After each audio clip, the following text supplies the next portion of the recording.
Now we're listening to Whisper in the Red Sky, which is, at least in my book, a certified Galneryus classic. So, be excited about that one.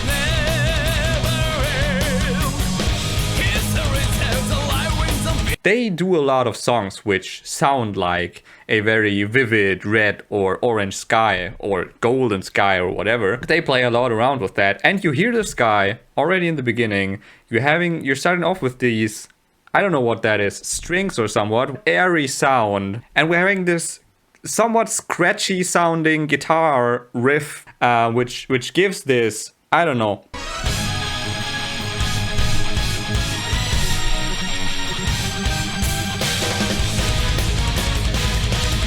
We have these somewhat orchestral strings joining in, which gives it this more mighty feeling. Generally sounds like a very busy red sky, but in a also somewhat busy context. It's not just contextless red sky. There is some movement in the story in some way, and the guitars here incorporate that in some way.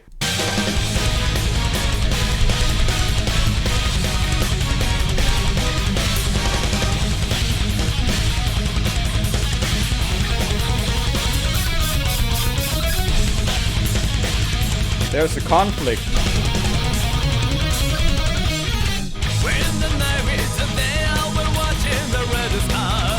Up to battle again.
Started all right before the chorus when things began to open up.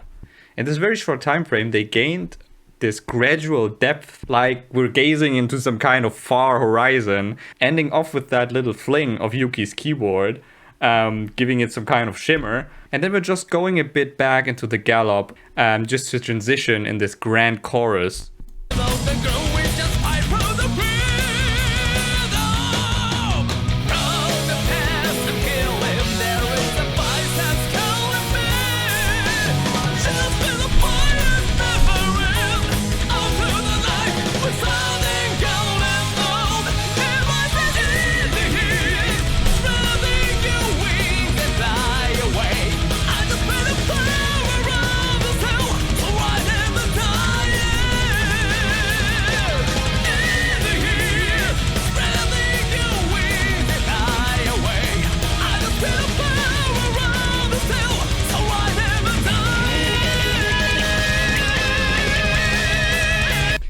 I don't know, the scratchy guitar tone, and I think in context with this song, it actually sounds rather scratchy. It feels like the sky rips open, almost as if you were watching this album cover. Actually, I think that's my personal take, but if I'm looking at this album cover, it actually looks quite a lot like the song sounds to me. I'm not necessarily imagining a kind of humanoid or like person in the middle, right? But we're having this sky being ripped open, and in the beginning I talked about some kind of force being up there in the sky, and this could be represented by this guy with a spear. Interesting.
Straight before the chorus, it's such a cool transition, actually, when they lead into this high sky thing, right?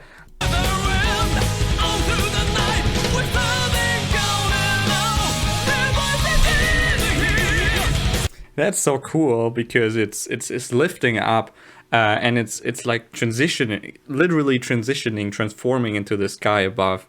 That's really cool.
That's really cool.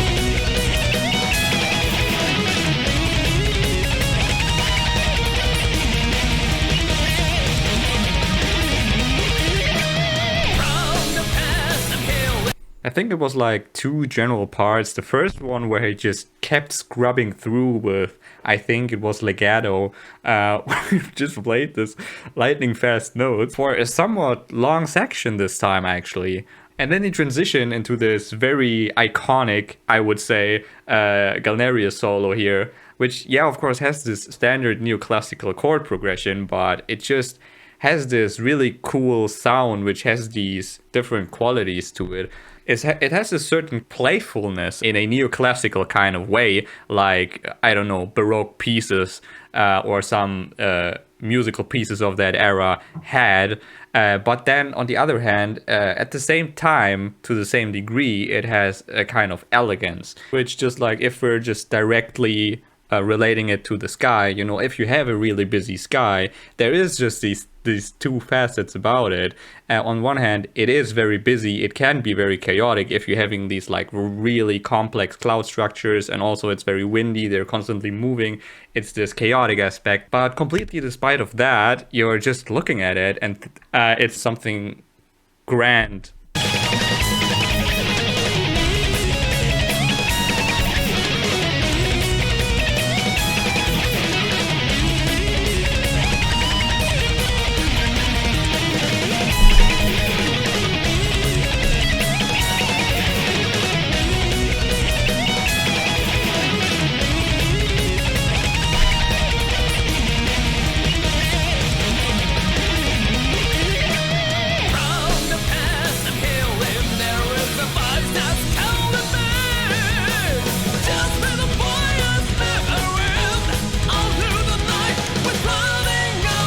We have actually a lot of gallop here, like in the solo, throughout a lot of parts, in the chorus. I think there's not always gallops, of course, but we have a lot of gallops here.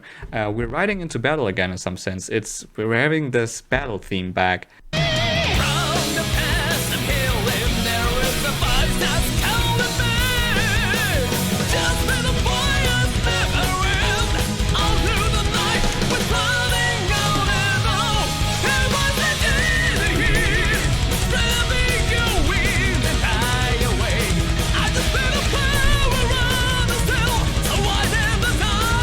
Tremolo here.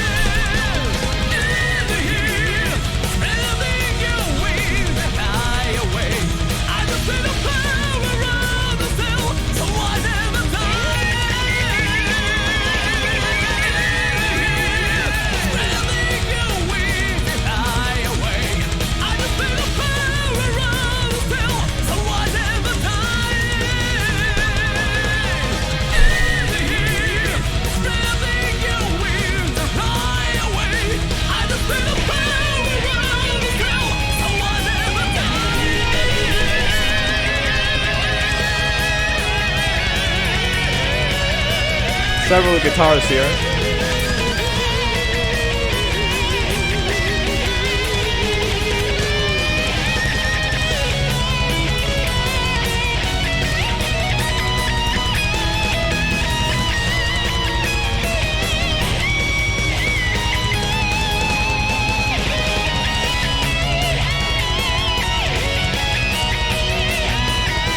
The choirs.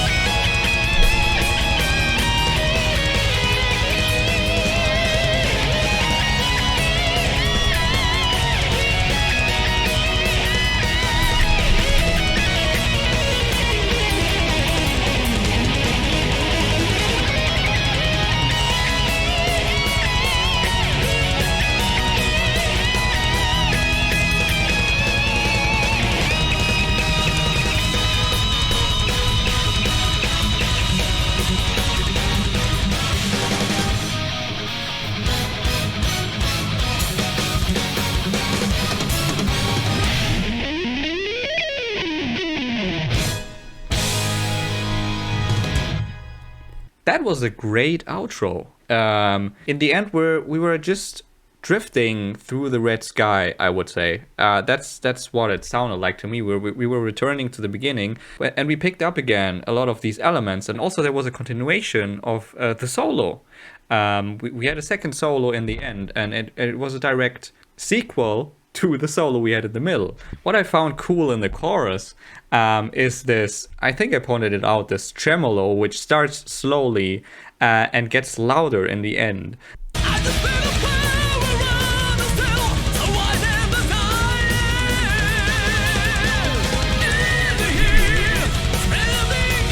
It has this approaching kind of sense. So we're having a lot of this. We're like flying through the sky in some sense.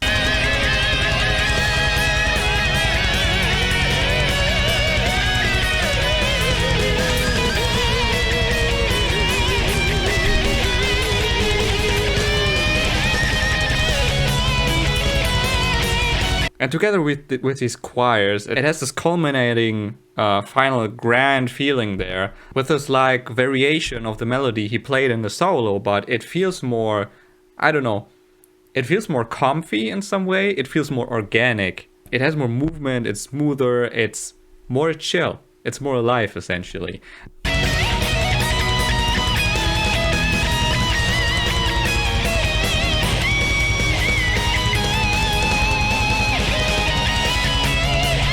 Here it's freeing up.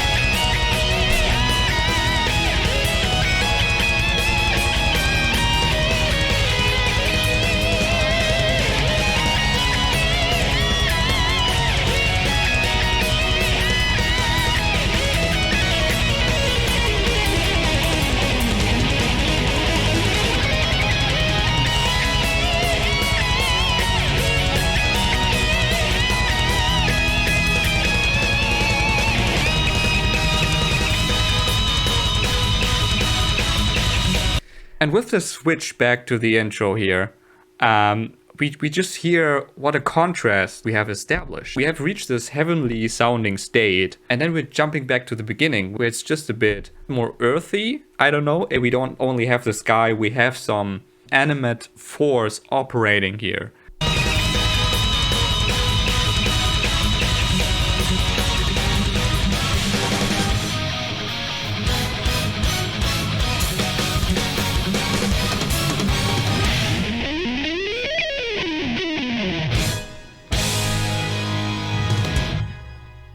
And then in the end, they put the guitar in center. This, as I said, more earthy part, just to have this really cool transition. We're going full on sky mode in the middle. And then in the end, we're ending off, not only in the beginning, but we're ending off more on the, I would say, human side, or in the conflict battle side, because that's probably where everything is heading.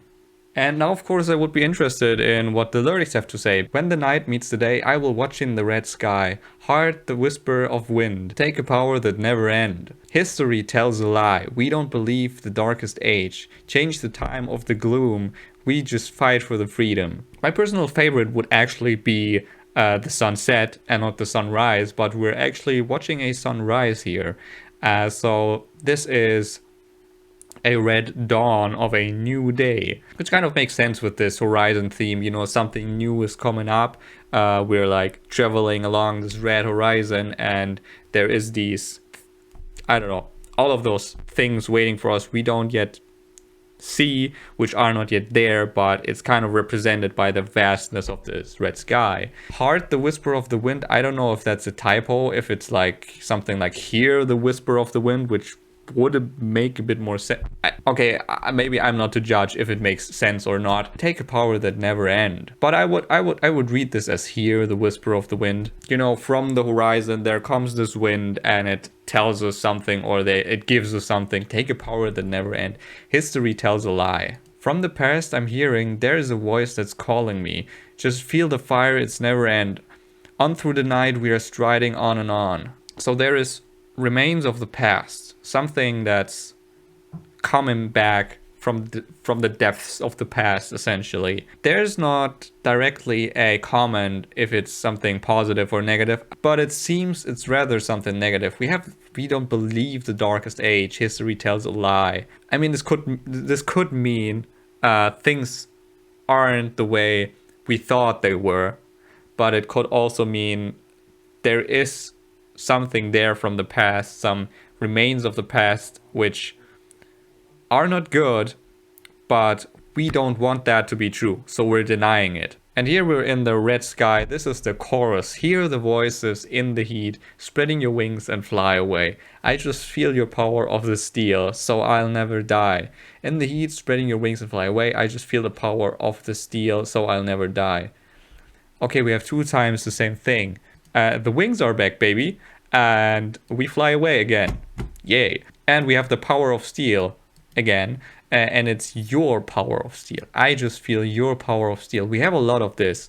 At this point, I would almost say it's this symbiotic kind of thing. We could see it as 2 characters, but because it's always so abstract, I would say it would make more sense to see it as 2 parts of one person. You know, 2 parts within a person. He has uncovered this other part, and they having this symbiotic bond. I can never die because I have found you. No one can stop the force. The assault must go on and on. Change the world with the power of steel. We are alive. And then we're going back to the past. There's a voice that's calling me again. It's burning like a never-ending fire. And we're striding on through the night. Yeah, that's a lot of throwback to things we had in the first album in general. We have a chorus again, then we have the past and the voice again, and then we have the chorus quite often again. And just like within the musical context, we have, of course, the solos in between, and there after the last chorus, we also have another solo. I think all these different emotions they have in the lyrics here, they were portrayed very well in the music. And it's also a cool and fitting imagery to use the red sky, not just because of its vastness and of course the elements I had pointed out with the chaos and the order in it, and it's also of course fitting things with the heat and the fire burning, red sky, fire of course. And in some sense there's still a lot of unknowns here about what the future will bring. We're still here chilling around in the night. No, we're not chilling, obviously. We're fighting and striding and whatever words they've used for it. But now we see the sky turning red after the night. And what does that mean? As always, I hope you enjoyed the episode. And if you're enjoying this so far, I hope we're gonna meet in the next one.